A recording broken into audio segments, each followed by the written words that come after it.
My name is Laura Bennett, and for most of my 58 years, I've been the kind of woman people count on. I kept my head down, wrote the checks, made sure birthdays had cakes and Christmas trees had lights. Quiet was my way of keeping the peace until last night, when my future daughter-in-law told me to leave the rehearsal dinner I had paid for. We were at the Harbor View Hotel, a glass-walled room overlooking the Pacific, strung with warm lights and full of the sound of silverware against china. Samantha stood in her fitted white dress, smiling for everyone but me. Then she leaned close enough that the bridesmaids at the next table could hear and said, "Laura, you should leave. You're making people uncomfortable." Her tone was sugar with a grain of salt big enough to cut. Conversation stuttered. The band's soft jazz seemed to trip over itself. Ethan, my only child, my 30-year-old son, looked at the floor. He didn't touch my arm, didn't ask me to stay.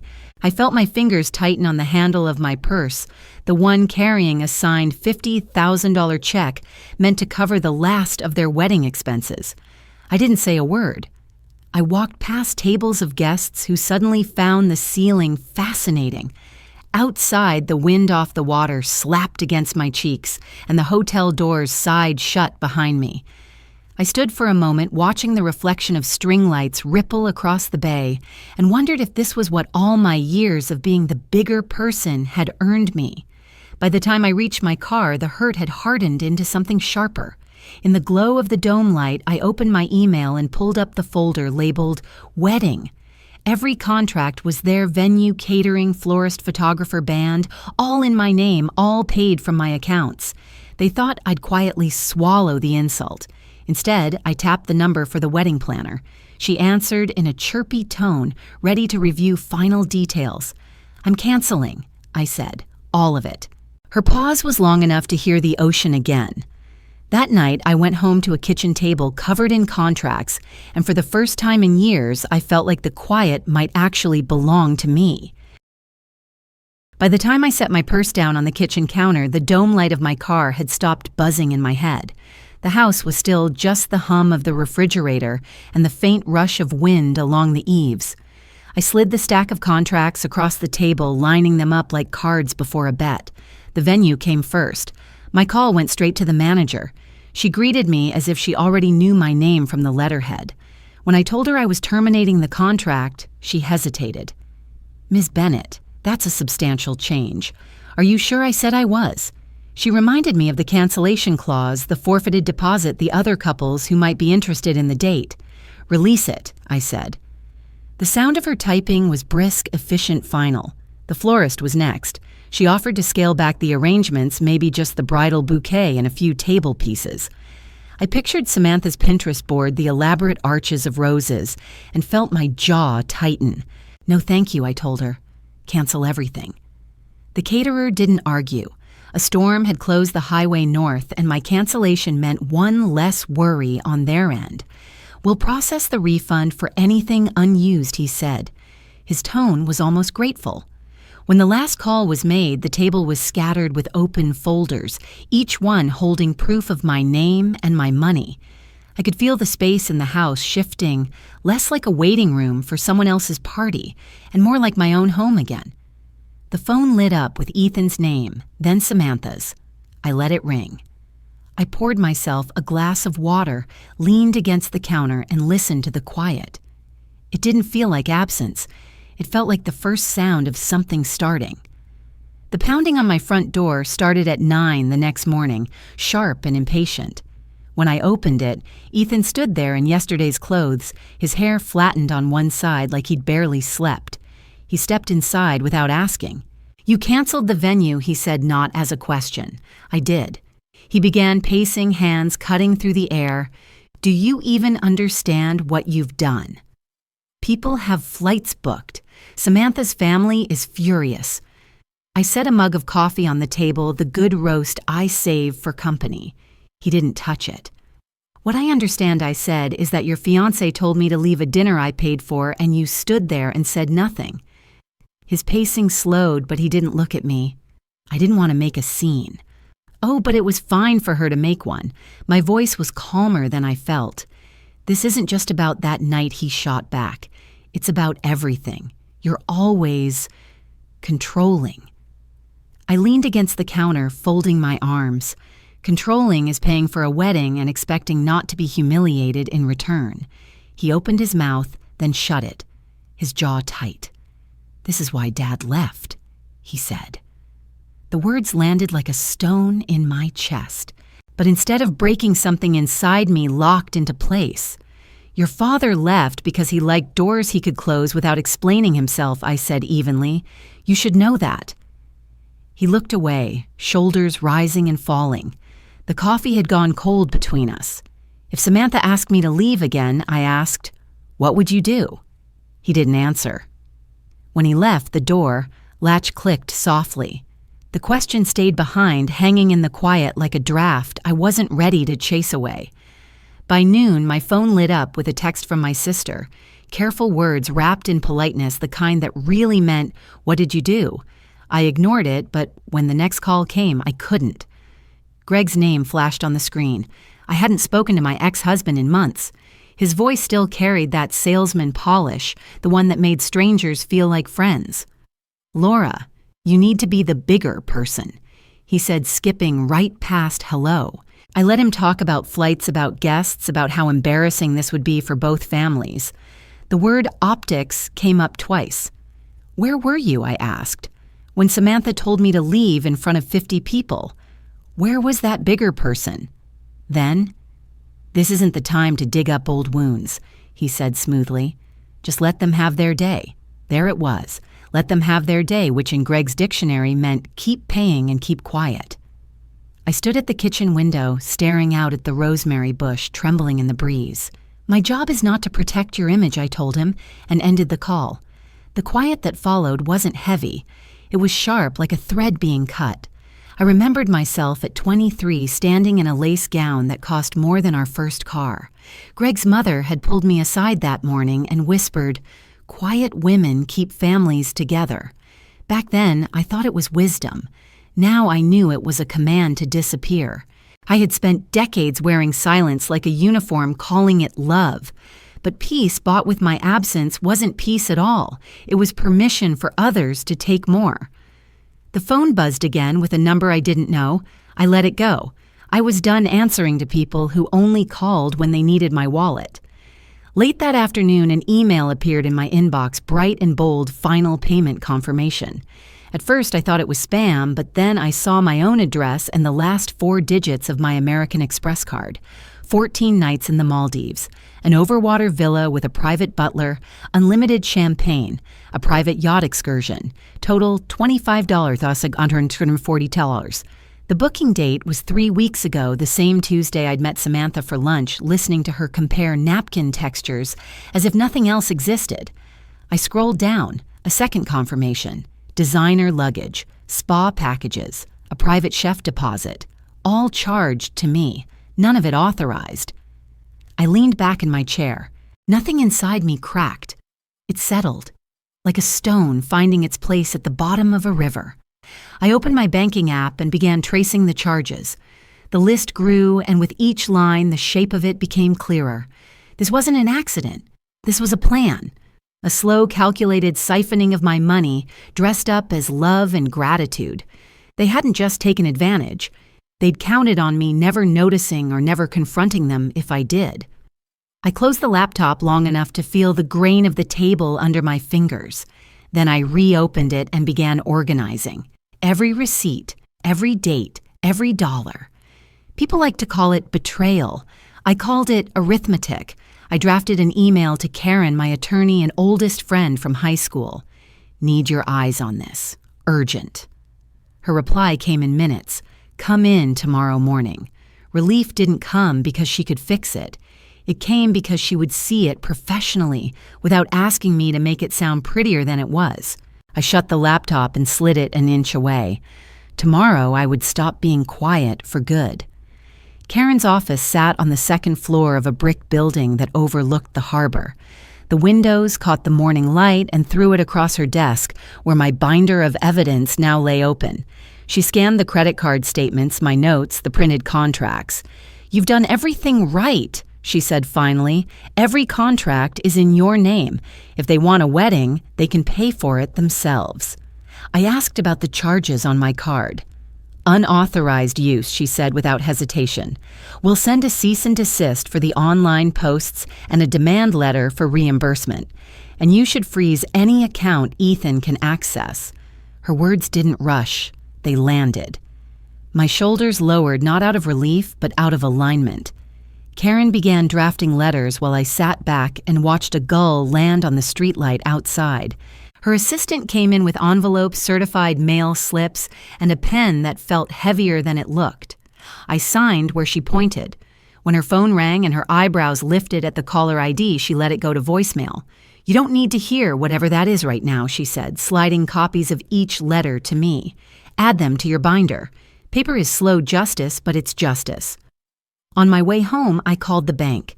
Ethan still had access to an account I'd opened for him during college. $7,500 had been withdrawn last month, days after I'd paid the venue deposit. The number didn't look like money anymore. It looked like a line I hadn't drawn soon enough. I froze the account, then texted him, "Account closed. Contact Karen if you have questions." He replied in minutes, blaming, accusing, twisting. I didn't answer. The road along the harbor was bright and clean, and I wasn't about to let him pull me back into the fog. That evening, Samantha went live on Instagram. Her face filled the screen eyes, shining with practiced tears, voice trembling just enough to sound unscripted. "I never thought my future mother-in-law would destroy our wedding out of jealousy," she began. "She threatened the vendors. She's unstable. And we've done nothing but try to love her." The comments poured in heart emojis, words like toxic and spiteful.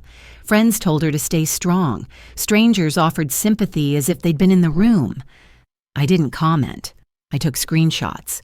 Every sentence, every timestamp, every "stay strong, babe" went into my binder under a new tab Karen had labeled defamation. An hour later, the tone shifted. Someone in a local wedding group posted a cropped image of the honeymoon confirmation email, my email circulating without my help. Replies changed from sympathy to suspicion. Who actually paid for this? Isn't that Laura's card? The thread went quiet, then boiled again in a different flavor. Ethan texted, "Stop making it public," as if I'd stood on a stage, as if I'd spoken at all. I replied with Karen's office address and nothing else. I turned my phone face down on the counter and started on the dinner dishes, even though it was just me and one plate. The rhythm of washing and rinsing steadied my breathing. Linda called next, my sister-in-law, who collects gossip like seashells. She spoke in a half-whisper, warning me about what people are saying. "I'm fine," I said. "You don't sound angry." "I'm not," I told her. "I'm done." Outside, the wind pressed the rosemary against the kitchen window. The scent almost reached me through the glass. I left the lights off and stood in the dark, letting the quiet stretch until it felt like my own. The email from the venue arrived the next morning at 10 sharp. A's requested the date has been rebooked. I read it twice, waiting for a wave of satisfaction or regret. Neither came, just the quiet click of something closing. By noon, the florist had posted a story about an unexpected opening this weekend. The band followed suit. Friends began messaging some fishing for gossip, others pretending concern. I didn't reply. They weren't asking about me, they were asking for a plot twist. Saturday dawned clear and blue, the kind of day Samantha would have circled in gold on her vision board. I drove an hour south to a small resort tucked into the cliffs. The front desk clerk smiled and upgraded me to a suite with a balcony.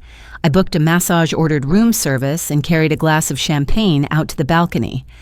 At 2 o'clock, when the ceremony would have started, I let the sun warm my shoulders and watched the waves roll in. I didn't picture the chaos, empty chairs, frantic phone calls, guests wandering. Chaos belonged to them now, not me. I took a photo of the view, blue sky, whitecaps, the rim of my glass in the corner. Captioned it with 2 words, "Best decision." No tags. The phone buzzed with reactions I didn't open. I slid it under a magazine on the table, like pressing a stone onto paper. That night, I ate dinner alone in the resort restaurant. The waiter brought dessert on the house. Maybe out of kindness, maybe because he saw something in my face that wasn't sadness. Back in my room, I stood on the balcony as the horizon swallowed the last line of light. For the first time in months, I didn't feel like I was waiting for something to happen to me. By the second week, the gossip had rolled through town like a strong offshore wind. You could hear it in the clipped conversations at the market, see it in the way certain people avoided eye contact. An anonymous florist posted in a local forum that she had warned a bride her future mother-in-law was the contract holder. A bridesmaid hinted in the comments that all the money had come from one direction only. Even Ethan's old college friends weighed in online posting memories about how he had a knack for dodging blame, how silence was his favorite escape route. I didn't respond. I didn't need to. I saved the posts that mattered and let the rest drift away like foam on the tide. Samantha's accounts went private. Her father called once, his voice careful, almost rehearsed. The message wasn't about mending fences. It was about money thinly wrapped in concern. I forwarded it to Karen without a reply. In the grocery store, a neighbor patted my arm and said she was praying for reconciliation. I smiled, asked about her garden, and we ended up talking about tomato blight. It startled me how ordinary life stayed when I stopped tending to other people's narratives. I went to the hardware store for a new garden hose, choosing the heavy-duty one that doesn't kink. The cashier offered to carry it out, but I tucked it under my arm and walked to my car. At home, I trimmed the rosemary bush and tied small bundles for the freezer. The kitchen filled with its sharp, clean scent. On the dining table sat my binder, thicker now, but lighter in my hands. It wasn't just evidence anymore. It was proof that I could walk away from a storm without chasing it. On a Monday morning, an email from Ethan slid into my inbox with the subject line, "Let's put this behind us." He wrote that he and Samantha had decided to forgive me, that I could still attend the ceremony if I promised not to make things awkward. There was no ceremony left to attend, but the arrogance in those lines almost made me laugh. I read it twice, then pushed back from the desk. Outside, the bluff trail ran along the edge of the bay, and I let my feet find it. Ice plants bloomed in wild pink and orange pelicans glided low over the water. My breath matched the rhythm of the waves. Back home, I sat at my desk and typed a reply, deleted it, typed another, deleted that too. I know the difference now between silence that erases you and silence that protects you. I chose the second. Day by day, the noise faded. Samantha's family stopped calling. The group chats found another wedding to dissect. I spent more time in the yard baking bread that didn't rise perfectly, but tasted like home-calling friends I'd neglected. One afternoon, I sat in a cafe across from an old friend who didn't try to turn my story into a tidy moral. She listened, stirred her tea, and finally said, "I'm proud of you." Then she told me about her dog's surgery. We laughed at nothing until the cups were empty. That evening, a text from Ethan lit up my phone. "Can we talk?" I stood at the sink watching the words glow on the screen. I could have answered, carried the conversation like a fragile vase. Instead, I set the phone down and turned off the light. Some doors don't slam, they just stay closed. On the last Sunday of the month, I sat on the back steps with my coffee and listened to the street wake up. Somewhere down the block, a scooter rattled past. A dog barked twice, then stopped. Someone in the next yard was running scales on a trumpet. Ordinary sounds stitched together like a quilt. I should have felt lonely. What I felt instead was space room enough to set down bags I'd carried too long. Inside, on the dining table, my binder waited. I opened it to the first tab: receipts, letters, screenshots, notes in blue ink. Evidence, yes, but also a map how a woman could step out of the center of a storm without trying to stop the wind. I closed it and slid it onto a shelf. The story wouldn't vanish, but it no longer ran my house. Later, I walked the wet line where the tide had come in and gone out. I thought of the rehearsal dinner, Samantha's words, Ethan's silence, and all the versions of myself I'd been expected to keep funding. I also thought of the planner's surprised pause on the phone, the banker's simple yes, and Karen's steady hand sliding legal papers across her desk. People had met me where I stood. I had met myself there too. A gull landed near my feet, head cocked as if waiting for judgment. I gave it none. I let the waves rearrange the shore again, knowing the ocean doesn't see change as dramatic, it sees it as constant. Back at the car, my phone buzzed once with a calendar alert. I drove home past bougainvillea and mailboxes, each marking a life I didn't need to manage. In the kitchen, I set a single place and ate without rushing. The quiet was still mine. And this time, it was enough.